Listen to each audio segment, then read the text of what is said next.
I watched my brand new Polaris snowmobile being dragged onto a flatbed truck through my living room window, and my blood started to boil in a way it hadn't since my days as a beat cop 20 years ago. The snow was falling heavily that February morning in Duluth, Minnesota, creating a white blanket over everything in the Pine Ridge Estates subdivision, where I'd bought my house just 6 months earlier. I'd moved here after my divorce was finalized, wanting a quiet place to live while I continued my work as sheriff of St. Louis County. The neighborhood seemed perfect at first, with its neat rows of modern houses and well-maintained streets. I should have known better than to buy property governed by a homeowners association, but the house had everything I needed, and the price was right. I grabbed my jacket and rushed outside, my boots crunching through the fresh powder. The guy operating the flatbed was middle-aged with a beer gut and a flannel shirt that had seen better days. He didn't even look at me as I approached. "Hey, what the hell do you think you're doing with my snowmobile?" I called out, my voice sharp.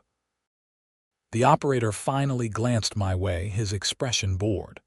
"HOA violation, got orders to remove it." "Orders from who?" "The association president, lady named Patricia." He went back to securing the straps around my Polaris. I felt my jaw tighten. Patricia Davenport. I'd met her exactly once, during the mandatory new homeowner orientation meeting. She was a woman in her early 50s, with blonde hair cut in that specific style that screamed entitlement. And she'd spent 45 minutes lecturing me and 3 other new residents about the importance of maintaining property values and following every single rule in the association's bylaws. The meeting had been scheduled for 30 minutes, but she kept going, reading from a binder that must have been 3 inches thick. "You can't just take someone's property," I said, keeping my voice level even though I wanted to shout. "That's theft." The operator shrugged. "Take it up with the HOA. I'm just doing my job. Got a work order right here." He pulled a crumpled paper from his pocket and waved it vaguely in my direction. I snatched it from his hand and read through it quickly. According to the document, my snowmobile had been parked in my driveway for more than 48 consecutive hours, which violated Section 12.7 of the Pine Ridge Estates Community Standards and Regulations. The penalty for this violation was immediate removal and impoundment of the offending vehicle, with fees accruing at $50 per day until the violation was resolved and all fines were paid. "This is insane," I muttered. "It's a snowmobile in Minnesota, in February. Where else am I supposed to keep it? Says here recreational vehicles must be stored in garages or approved storage facilities," the operator said, clearly having read the document before. "Not in driveways visible from the street." My garage was currently full of boxes from my move that I hadn't gotten around to unpacking yet. I'd planned to clear it out this weekend so I could park the snowmobile inside, but I'd figured a few days in the driveway wouldn't hurt anyone. I'd been wrong. "How much are the fees?" I asked, already knowing I wouldn't like the answer. "Says here there's a $500 removal fee, plus the $50 a day storage fee, plus a $250 administrative fee for processing the violation." He scratched his chin. "So you're looking at $800 right now, plus $50 for every day until you get it sorted out with the HOA. $800 for parking my own property on my own driveway for less than a week." I took a deep breath, reminding myself that I was a law enforcement officer and needed to handle this through proper channels, even though every instinct told me to tell this guy to unhook my snowmobile or face obstruction charges. "Where are you taking it?" I asked instead. "Storage facility off Highway 53. You can't pick it up until the HOA gives authorization, though. That's the rule." I watched helplessly as he finished securing my Polaris and climbed into the truck's cab. The engine rumbled to life, and then my $4,000 snowmobile was being driven away down the snow-covered street. I stood there in the cold for a moment, watching the truck disappear around the corner. Then I turned and walked back into my house, pulling out my phone. I scrolled through my contacts until I found the number for the HOA management office. It rang 6 times before going to voicemail. You've reached the Pine Ridge Estates Homeowners Association. Office hours are Monday, Wednesday, and Friday from 10 a.m. to 2 p.m. Please leave a message and someone will return your call within 3 business days. 3 business days. It was Saturday morning. I wouldn't even be able to talk to someone until Monday at the earliest, and probably not until Wednesday or Friday given their limited hours. Meanwhile, the storage fees would keep piling up. I left a terse message explaining the situation and demanding an immediate callback, then hung up. I was too angry to sit still, so I decided to go directly to Patricia Davenport's house. I'd seen her name and address on the HOA documents when I'd bought the place.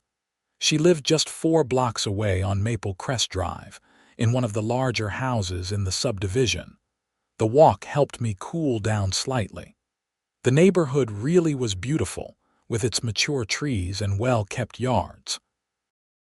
Kids were out building snowmen in a few of the front yards, and I could see smoke rising from several chimneys. It would have been peaceful if I wasn't so furious. Patricia's house was a 2-story colonial with white pillars and a perfectly manicured lawn, or at least what I could see of it under the snow. There were no footprints leading to the door, no signs of activity. I rang the doorbell and waited. Nothing. I rang again, holding it longer this time. Still nothing. I was about to leave when I noticed a woman watching me from the house next door. She was elderly, probably in her 70s, with white hair and a kind face. She opened her front door a crack. "She's not home," the woman called out. "Gone to her daughter's place in Minneapolis for the weekend. Won't be back until Monday evening." Of course she was. Of course the HOA president would order my property seized and then immediately leave town. "Thanks," I called back. "You're the new sheriff, aren't you?" the woman asked. Moved in on Birch Lane. Word traveled fast in small neighborhoods. "That's right, Paul Lawson. I'm Dorothy. I heard about your snowmobile. Patricia's got herself worked up about vehicles in driveways lately. Had 3 people towed last month for various violations." Dorothy shook her head. "I've lived here 15 years and it's gotten worse every year. Used to be we just had a few basic rules to keep things nice. Now she's got regulations for everything." "Do you know who else is on the HOA board?" I asked. "Maybe I can talk to them." Dorothy's expression turned sympathetic. "There is no board anymore. Used to be 5 people, but over the last 2 years the other 4 members quit. They got tired of Patricia steamrolling every decision. Now she runs everything herself. Technically against the bylaws, but she says they can't hold elections if no one's willing to run against her or serve with her." This was getting better and better. A homeowners association run by a single person with unchecked authority and a Napoleon complex. "Thanks for the information," I said. "Good luck," Dorothy replied. "You're going to need it." I walked back home, my mind racing through possible solutions. I could pay the fees and get my snowmobile back, but that would just encourage this behavior. I could fight it through the HOA's internal dispute resolution process, but based on what I'd learned, that process was essentially appealing to Patricia herself. I could take legal action, but that would be expensive and time-consuming. Or I could handle this the way I handled most problems in my county, by enforcing the actual law back home. I made myself a cup of coffee and sat down at my kitchen table with my laptop. I started researching Minnesota property law, looking for anything that might apply to HOA overreach. What I found was interesting. Under Minnesota Statute 515B, homeowners associations had significant power to enforce their covenants and bylaws, but they still had to operate within certain legal boundaries. They couldn't violate state or federal law, and they had to follow their own procedures. More importantly, the seizure of property required either consent of the owner or a court order in cases of legitimate lien enforcement. I pulled out the massive binder of HOA documents I'd been given when I bought the house. I'd barely skimmed it at the time, which was my mistake. Now I read through it carefully, page by tedious page. 3 hours later, I'd found several interesting things. First, the bylaws did indeed state that recreational vehicles couldn't be stored in driveways for more than 48 hours. Second, violations were supposed to result in a written warning for first offenses, with a 7-day cure period before any enforcement action. Third, the board was required to have at least 3 members, with decisions made by majority vote. Fourth, any expenditure over $500 required a vote of the full board. Patricia had violated her own rules in multiple ways. She'd never sent me a written warning. She'd authorized an $800 expenditure without a properly constituted board. And she was operating the entire association without the required number of board members. I started making a list of every violation of the bylaws and state law that Patricia had committed. By the time I finished, it was getting dark outside. Sunday passed slowly. I spent most of it doing more research and preparing my case.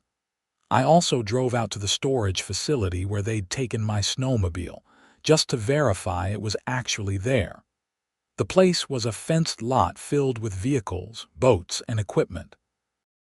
I could see my Polaris sitting in the corner, covered with a fresh layer of snow. The facility was closed on Sundays, so I couldn't even talk to anyone there. Monday morning, I was at the HOA office before it opened at 10.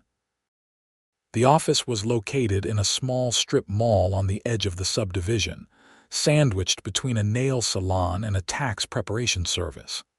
I sat in my truck, drinking coffee and waiting. At exactly 10 a.m., a young woman in her 20s arrived and unlocked the door. She had dark hair pulled back in a ponytail and looked like she'd rather be anywhere else. I gave her 5 minutes to get settled, then went inside. The office was cramped and cluttered, with filing cabinets lining 2 walls and a desk piled high with papers. The young woman looked up when I entered, her expression weary. "Can I help you? I'm Paul Lawson. I live at 847 Birch Lane. The HOA seized my snowmobile on Saturday and I'm here to resolve this situation." Recognition flickered across her face. "Oh, right. I saw the work order. Let me pull up your file." She turned to her computer and started typing. "Okay, so you have a violation for improper vehicle storage. The fees are currently $900. $900? It was $800 on Saturday. Today's Monday. That's 2 more days of storage fees." I felt my blood pressure rising again. I'd like to speak with Patricia Davenport. She's not in the office today. She only comes in on Fridays usually. Then I'd like her phone number. The young woman looked uncomfortable. I'm not supposed to give out board members' personal information. She's the one who ordered my property seized. I have a right to speak with her. I can leave her a message. I took a breath, reminding myself that this woman was just an employee caught in the middle. "What's your name?" "Jennifer." "Jennifer, I'm the St. Louis County Sheriff." Patricia Davenport violated multiple provisions of the HOA's own bylaws, as well as potentially several state laws, when she ordered my snowmobile removed. I need to speak with her directly today. Can you call her and set that up? Jennifer's eyes widened. "You're the sheriff?" "Like the actual county sheriff?" Yes. She bit her lip, clearly torn between following her instructions and dealing with a very unhappy law enforcement officer. I can try calling her, but she doesn't always answer when she knows it's the office calling. Please try. Jennifer picked up her phone and dialed. I could hear it ringing on speaker. It went to voicemail. Hi, Patricia. This is Jennifer from the office. I have Paul Lawson here regarding the vehicle removal from Saturday. He really needs to speak with you. Could you please call the office as soon as possible? Thanks. She hung up and looked at me apologetically. That's really all I can do. I considered my options.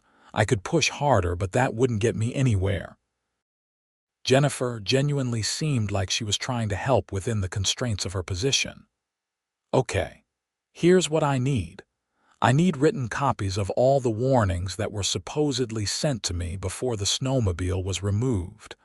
I need documentation of the board vote authorizing this action. And I need a complete accounting of all fees being charged. Jennifer looked confused. Warnings. There weren't any warnings. Patricia said this was a flagrant violation that required immediate action. According to Section 18.3 of the HOA bylaws, all first-time violations require a written warning and a 7-day cure period before enforcement. Was I sent a warning? I don't think so. Let me check. Jennifer started searching through files on her computer. After several minutes, she shook her head. No, there's no record of any warning being sent to your address.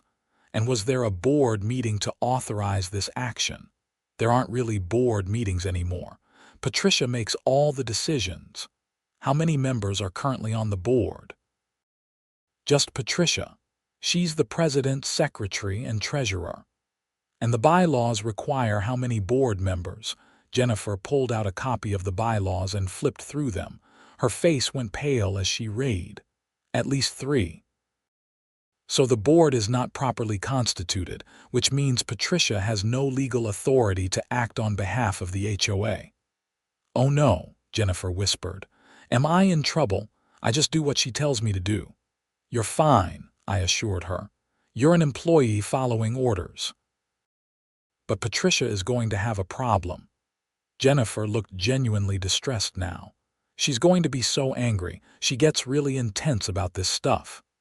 Let her be angry. What she did was illegal. I want my snowmobile back today and I want all fees waived. Can you authorize that? I can't authorize anything. Only Patricia can. I thought for a moment. Can you give me the contact information for the storage facility? Sure. Jennifer wrote down a name and phone number on a piece of paper and handed it to me. Thank you. And Jennifer, start looking for another job. This situation is about to get very messy for the HOA, and you don't want to be caught in the middle when it does. I left the office and sat in my truck, dialing the storage facility number. A man with a gruff voice answered. Randy's Storage. This is Sheriff Paul Lawson.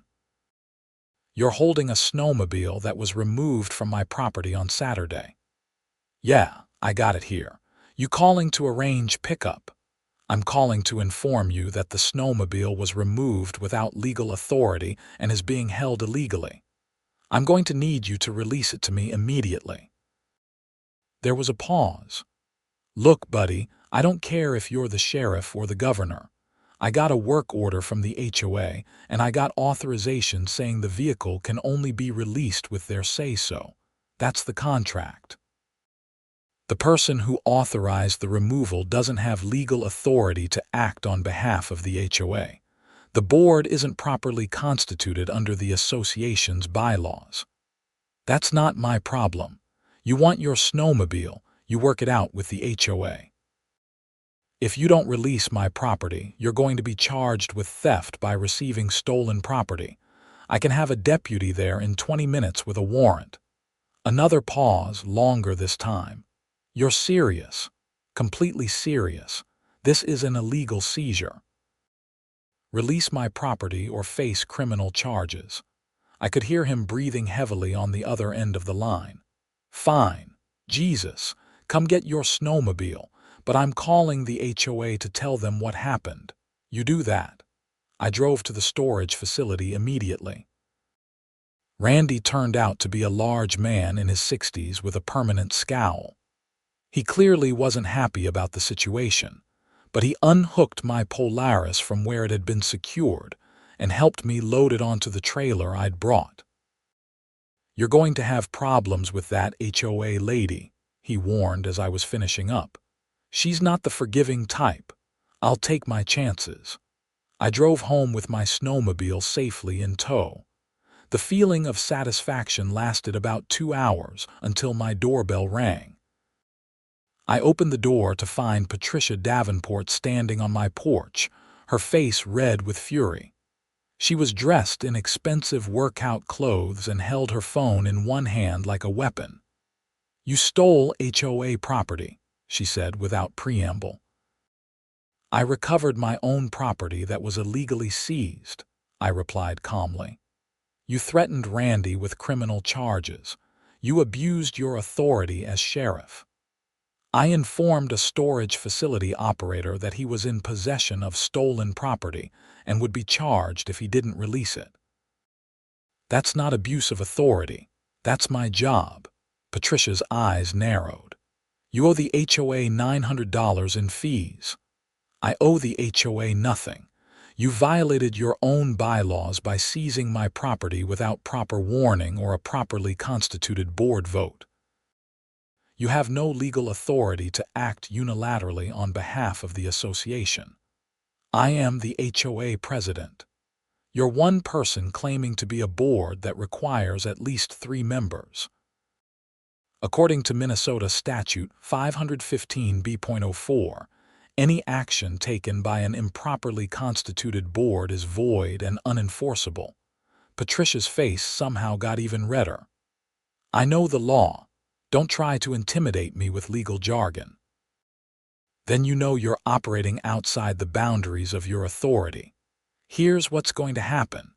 You're going to drop all fees and violations related to my snowmobile. You're going to call a special meeting of all homeowners to elect a proper board. And you're going to stop harassing residents over trivial violations. Or what? Or I file a lawsuit against the HOA and you personally for illegal seizure of property, harassment, and breach of fiduciary duty. I'll also file a formal complaint with the Minnesota Department of Commerce, which regulates homeowners associations. And I'll make sure every resident in this subdivision knows exactly what you've been doing." Patricia stepped closer, her voice dropping to a venomous hiss. "You think you can threaten me? I've been running this HOA for 8 years. I've fought off bigger challenges than one divorced sheriff with delusions of importance. You moved into my neighborhood. You follow my rules." "Your neighborhood?" I let out a short laugh. "Lady, you don't own this place. You're a volunteer board president who's let a tiny amount of power go to your head, and you just made a very big mistake by going after the wrong person. We'll see about that." Patricia turned and walked away, her steps sharp and angry against the porch steps. I closed the door and leaned against it, realizing this was far from over. Patricia wasn't the type to back down easily, and I just made myself her enemy. I was right. Over the next week, I received 3 more violation notices. One claimed my trash cans were visible from the street 15 minutes before the approved time window. Another stated that my front door wreath was not an approved seasonal decoration. The third said my mailbox post needed repainting because a small chip was visible. Each violation came with a $50 fine and a demand for immediate compliance. The notices were delivered by certified mail, which I had to sign for, clearly establishing a paper trail. I documented everything carefully, taking photos and keeping detailed notes. Patricia was building a case of harassment, and she didn't even realize it. On Thursday evening, I received a call from Dorothy, the elderly neighbor I'd spoken with before. "I wanted to warn you," she said quietly. Patricia's been going door to door in the neighborhood, telling people you're a troublemaker who's trying to destroy the HOA. She's asking people to sign a petition to have you fined into selling your house and moving away. That's interesting. How many people have signed? Not many, from what I hear. Most folks are actually pretty fed up with her, but there are a few who go along with whatever she says. The Hendersons on Oak Street signed, and so did that young couple on Maple Drive who just moved in last year. Thanks for letting me know, Dorothy. There's something else.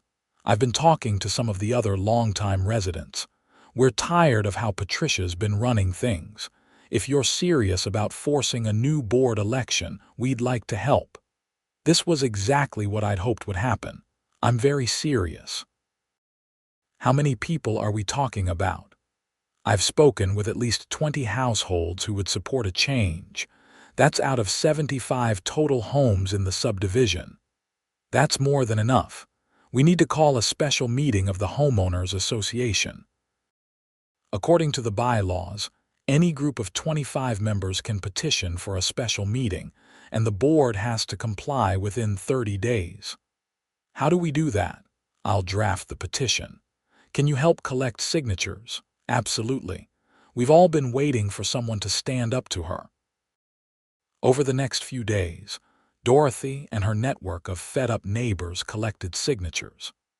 By Monday, we had 38 households signed onto the petition demanding a special meeting to elect a new board and review all actions taken by Patricia in her role as sole board member.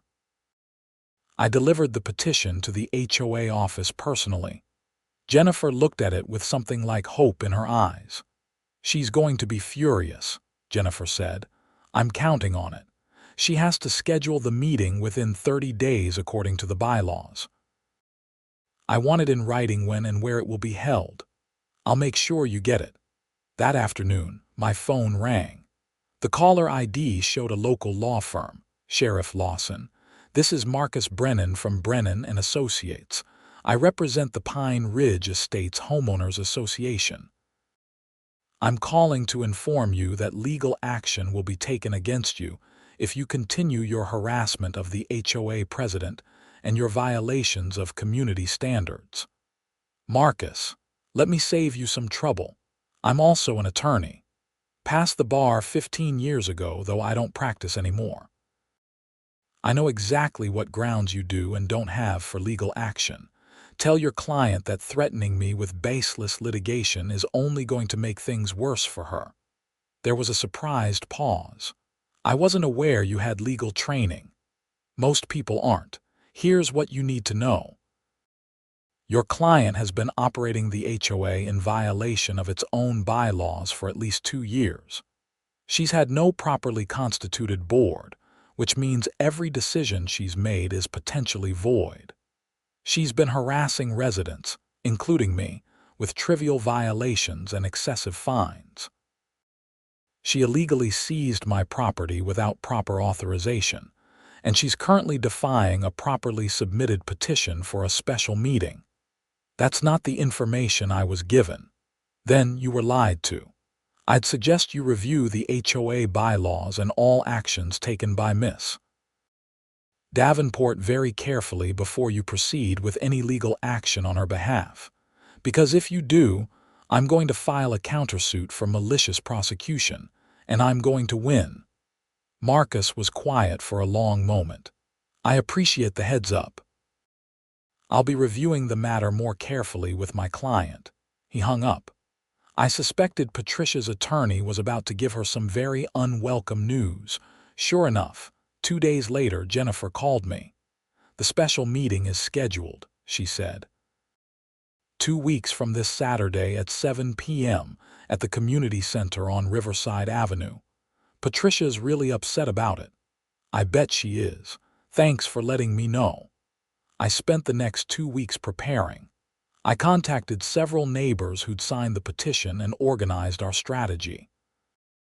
We needed to elect at least 3 new board members to meet the bylaw requirements, and we needed to pass a motion overturning all of Patricia's unilateral decisions from the past 2 years. Dorothy agreed to run for president. A man named Robert Chen, who worked as an accountant, agreed to run for treasurer. A woman named Margaret Fleming, a retired teacher, agreed to run for secretary. All three were longtime residents with good reputations in the neighborhood. We also prepared a detailed report documenting every violation of the bylaws that Patricia had committed, complete with dates, evidence, and legal citations. I'd spent hours on it, and it was comprehensive. The night of the meeting, the community center was packed. I'd expected maybe 40 or 50 people, but at least 65 residents showed up. Word had spread that something big was happening with the HOA, and people wanted to be part of it. Patricia stood at the front of the room, behind a folding table, looking like she was ready to go to war. She had her 3-inch binder open in front of her, and a gavel that she kept tapping impatiently. "This meeting will come to order," she announced, her voice sharp. "We're here because of a petition signed by certain residents who don't understand how HOAs function. I want to make it clear that this is a waste of everyone's time." "Point of order," I said, standing up. "This meeting was called by petition of the membership as allowed under Section 5.2 of the bylaws. The purpose is to elect a new board and review recent HOA actions. You're required to facilitate this meeting, not editorialize." Patricia glared at me. "You're out of order." "Actually, you are. The bylaws require board meetings to follow Robert's Rules of Order. Under those rules, the chair must remain neutral and allow proper procedure. You've already violated that by calling this meeting a waste of time." Several people in the crowd murmured agreement. Patricia's jaw tightened. "Fine. The floor is open for nominations for board positions." Dorothy stood up. "I nominate myself for president." "I nominate Robert Chen for treasurer," someone else called out. "I nominate Margaret Fleming for secretary," another voice added. "Any other nominations?" Patricia asked. When no one spoke, she continued, "I nominate myself for all 3 positions." "You can't do that," I said. "Bylaws state each person can only hold 1 board position. They also state that if there aren't enough volunteers, positions can be combined. That's only after a good faith effort to recruit volunteers. We have 3 qualified candidates willing to serve. There's no need for combined positions." Patricia looked like she wanted to argue further, but she must have realized she was losing the room. "Fine. We'll vote. All in favor of Dorothy Henderson for president." Nearly every hand in the room went up. Even some of the people I'd thought were Patricia's supporters voted for Dorothy. "All in favor of me for president?" Patricia asked. Only 3 hands went up, including her own. The votes for treasurer and secretary went similarly. Robert and Margaret won by overwhelming margins. Patricia's face had gone from red to white. She looked stunned, like she couldn't believe what was happening. "Congratulations to the new board," she said stiffly. "I'll turn over all HOA materials to you by the end of the week." "We're not done yet," I said, standing again. "There's the matter of reviewing actions taken by the previous board, or rather, by you acting alone. Those actions were all legitimate and properly authorized." "No, they weren't." I pulled out my prepared report and began distributing copies around the room. "I've documented every violation of the bylaws you committed over the past 2 years. Operating without a properly constituted board. Authorizing expenditures without proper votes. Issuing fines without following the required warning and cure period processes. Seizing property without authorization." The list goes on. People started reading through the report, and I could see shock and anger spreading across their faces. "This is an attack," Patricia said. "He's trying to destroy the HOA because he doesn't want to follow simple rules." "I'm holding you accountable for your abuse of power," I replied. And I'm not the only one who's been harmed. According to my research, you've issued over $50,000 in fines over the past 2 years, most of them for minor or questionable violations. You've had vehicles towed, placed liens on properties, and harassed residents constantly.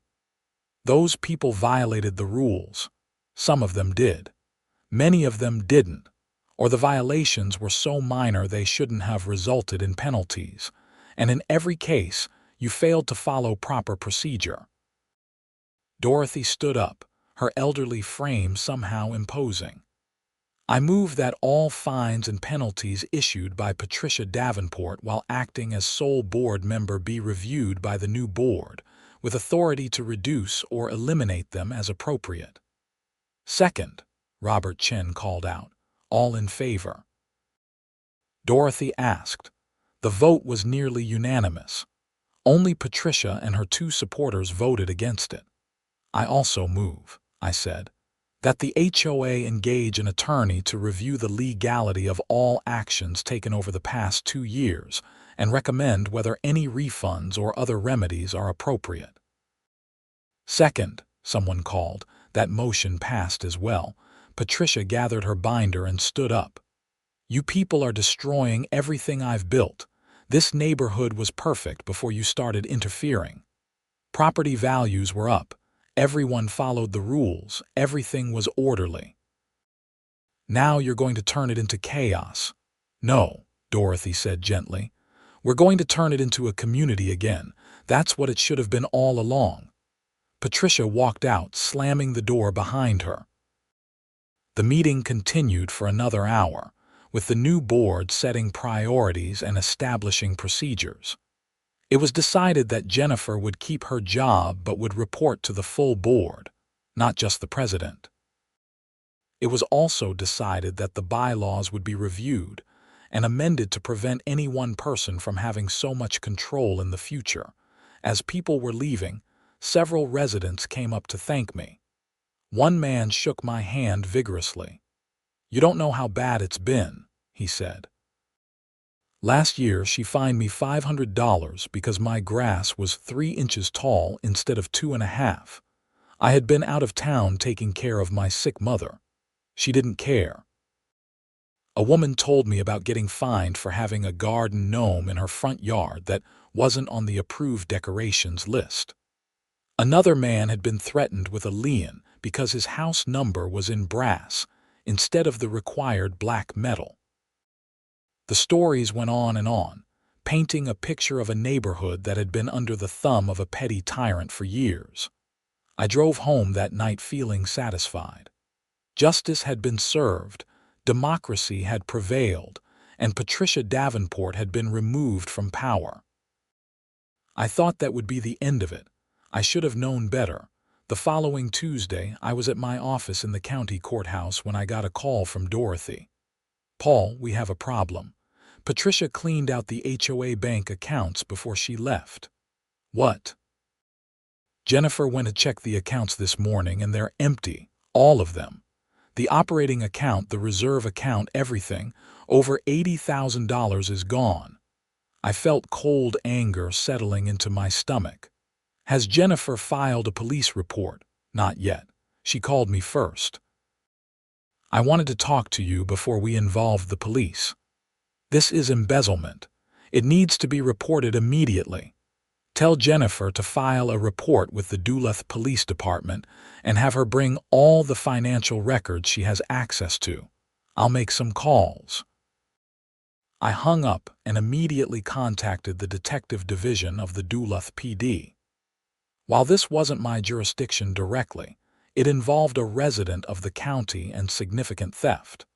Detective Sarah Williams agreed to handle the case personally. Within hours, the investigation was underway. Bank records showed that Patricia had transferred all the HOA funds to her personal account the day after the special meeting, then immediately moved most of it to an account in the Cayman Islands. She'd planned this. She knew she was going to lose control of the HOA and had set up an escape route for the money. Detective Williams obtained a warrant and went to Patricia's house that evening. I went with her, though I stayed in the background since it wasn't technically my case. Patricia answered the door looking calm and composed, like she'd been expecting this. "Miss Davenport, I'm Detective Williams with the Duluth Police Department. I have a warrant for your arrest for embezzlement and theft." "I didn't steal anything," Patricia said coolly. "That money was owed to me for 8 years of volunteer work managing the HOA. I calculated my time at $50 an hour, which is more than reasonable for professional management services." "The HOA didn't authorize payment for your services," Detective Williams said. "And you can't simply decide to pay yourself without board approval. I was the board. You were operating illegally without a properly constituted board, which means you had no authority to authorize any payments, especially to yourself." Patricia's cool facade cracked slightly. "You can't prove intent to steal. I genuinely believed I was entitled to that money." "We'll let a jury decide that. You're under arrest." Detective Williams read Patricia her rights and handcuffed her. As she was being led to the police car, Patricia looked directly at me. "This is your fault," she hissed. "You couldn't just follow the rules. You had to destroy everything." "I didn't destroy anything," I said. "You did that yourself when you decided to steal from your neighbors." Patricia was taken to jail and I went home, but the case was far from over. Over the next few weeks, the investigation expanded. Forensic accountants went through the HOA's financial records and discovered that Patricia had been skimming money for at least 3 years, not just the one-time withdrawal after the meeting. Small amounts here and there, disguised as legitimate expenses but actually going straight to her pocket. All told, she'd stolen over $120,000. She'd also been taking kickbacks from contractors she hired for HOA projects. The towing company that removed my snowmobile. They'd been paying her a percentage of every vehicle they impounded. The landscaping company that maintained the common areas. Same thing. The snow removal service, the painting contractor, even the company that printed the HOA newsletters. Everyone was paying Patricia under the table. And in return, she made sure they got exclusive contracts regardless of whether they were the best or cheapest option. It was a comprehensive corruption scheme that had been running for years, and no one had caught it because Patricia controlled all the information, and no one had thought to question her. The case went to trial 6 months later. I attended when I could, watching as prosecutor after prosecutor laid out the evidence. Patricia's defense was that she'd been providing a valuable service to the community and deserved compensation, but the jury didn't buy it. After 3 days of deliberation, they found her guilty on all counts: embezzlement, theft by swindle, wire fraud, and money laundering. The judge sentenced her to 8 years in prison and ordered her to pay full restitution to the HOA, plus penalties and interest. Her house was seized to help cover the debt, along with her car and most of her other assets.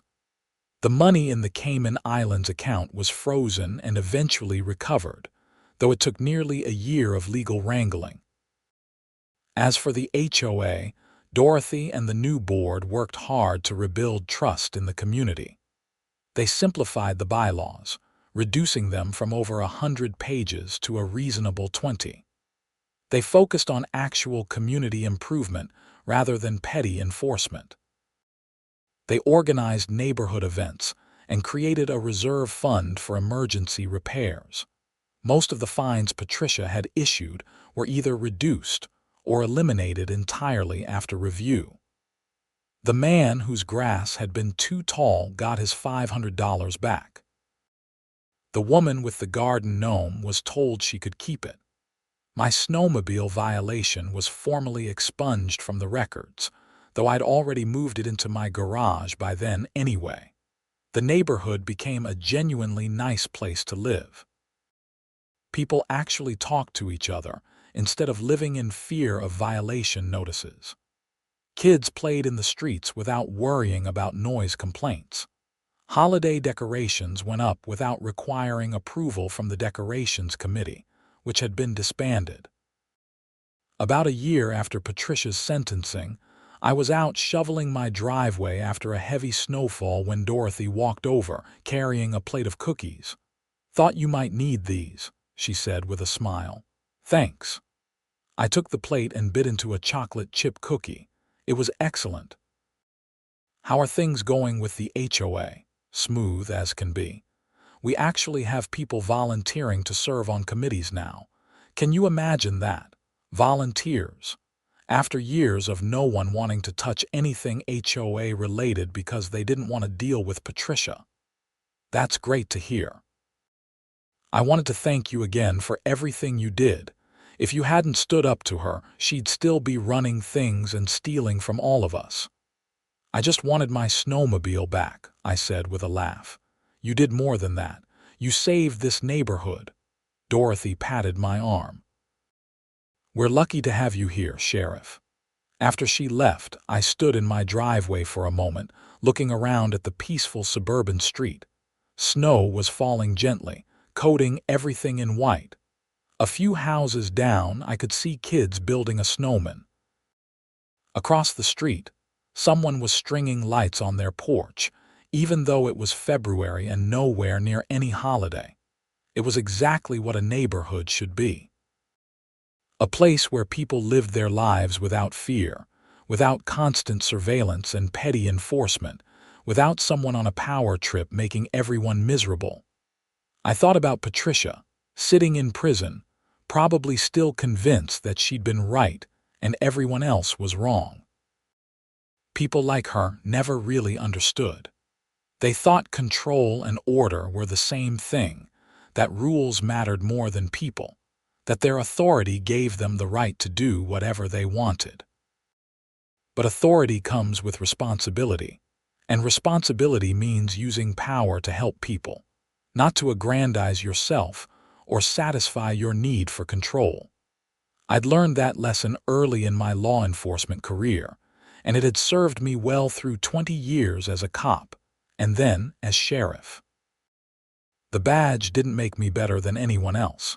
It gave me the tools to protect people and enforce reasonable laws, but it came with the obligation to use those tools wisely and fairly. Patricia had forgotten that, if she'd ever known it at all, and it had cost her everything. I finished shoveling my driveway and went inside. My phone buzzed with a work message. There was a situation developing in the northern part of the county that needed my attention. I grabbed my gear and headed out, my snowmobile secured safely in the garage where it belonged. The case of Patricia Davenport and the Pine Ridge Estates, HOA, became something of a legend in local law enforcement circles. Other sheriffs and police chiefs would mention it at conferences, usually as a cautionary tale about HOA overreach and the importance of financial oversight in community organizations. A few journalists wrote articles about it, focusing on the dramatic elements of an HOA president embezzling from her own neighborhood and getting caught by the sheriff she tried to bully. But for me, it was just another reminder that justice doesn't always come easy, and sometimes you have to fight for it even in the most unexpected places. I'd expected to deal with criminals and difficult cases in my work as sheriff. I hadn't expected to have to fight a battle in my own driveway against someone wielding HOA bylaws like weapons. Life is unpredictable that way. The Pine Ridge Estates subdivision continued to thrive under its new leadership. Property values actually increased, not because of strict enforcement of arbitrary rules, but because people genuinely wanted to live in a neighborhood that felt like a real community. The houses were well maintained because people took pride in their homes, not because they feared fines. The streets were safe because neighbors looked out for each other, not because of constant surveillance. As for my snowmobile, I used it every winter for the next several years, taking it out on the trails around Duluth and up into the North Woods. It never spent another night in my driveway, though. I always parked it in the garage, not because I was afraid of HOA violations, but because it was better for the machine and kept it safe from theft. Sometimes, I'd see that first violation notice in my files and remember the whole saga. The anger I'd felt watching my snowmobile being towed away, the frustration of dealing with Patricia's intransigence, the satisfaction of watching justice prevail. It reminded me why I'd gotten into law enforcement in the first place, why I'd worked my way up from beat cop to sheriff over 2 decades. The law exists to protect people and create order in society, but it can be twisted and abused by those who see it as a tool for personal power. My job was to prevent that abuse, whether it came from criminals, corrupt officials, or HOA presidents who'd forgotten they were supposed to serve their communities, not rule over them. Patricia Davenport served 6 years of her 8-year sentence before being released on parole. I heard through the grapevine that she moved to Florida after her release, where she lived quietly in a condo. I had no idea if she'd learned anything from her experience or if she still believed she'd been wronged. I chose not to care. She'd paid her debt to society, and what she did with her life afterward was her business as long as she stayed away from Pine Ridge Estates. The HOA saga also had an unexpected effect on my reputation in the county. People who'd been hesitant to approach the sheriff's office with problems suddenly felt more comfortable coming forward. If the sheriff would stand up to an HOA president over a snowmobile, maybe he'd listen to their concerns about other issues too. My office received more complaints, more tips, more cooperation from citizens who felt like law enforcement actually cared about their problems. Some of those tips led to major cases. One concerned citizen who'd been emboldened by the HOA case came forward with information about a drug trafficking ring operating out of a warehouse in the county. Another provided evidence of a contracting fraud scheme that had been stealing from elderly residents. The ripple effects of standing up to Patricia Davenport went far beyond one neighborhood or one HOA. It showed people that authority figures could be held accountable, that citizens had power when they organized and stood up for themselves, and that the law applied equally to everyone regardless of their position or perceived authority. Years later, when I was thinking about retiring, I looked back on my career and tried to identify the cases I was most proud of. There were big ones, of course. The murder investigation that resulted in 3 convictions. The corruption case that cleaned up the county building department. The drug task force that dismantled a major distribution network. But the HOA case always stood out, not because it was the most serious or the most complex, but because it was the most personal. It started with me just wanting my property back, just wanting to be left alone to live my life in peace. It ended with a corrupt official in prison, a neighborhood transformed, and a reminder that sometimes the most important battles are the ones fought in our own backyards. I never regretted buying that house in Pine Ridge Estates, despite all the drama. It became a real home in a real community, filled with real neighbors who looked out for each other. Dorothy became a good friend, bringing me cookies and inviting me to neighborhood barbecues. Robert and Margaret ran the HOA efficiently and fairly, proving that community governance could work when done by people who actually cared about the community. And my snowmobile.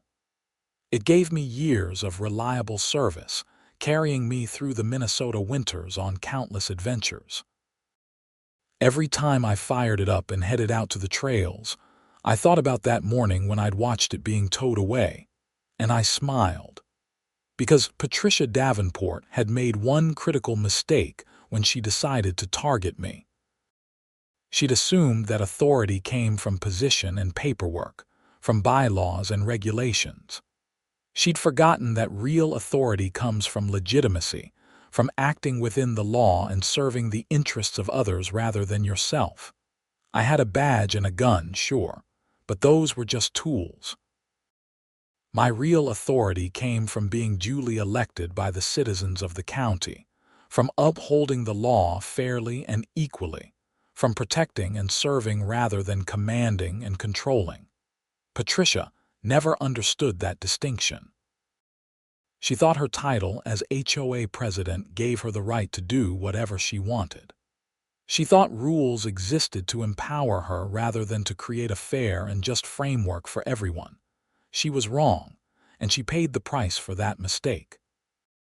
The story of the HOA and my snowmobile became part of the folklore of Pine Ridge Estates, told and retold at neighborhood gatherings, embellished slightly with each retelling.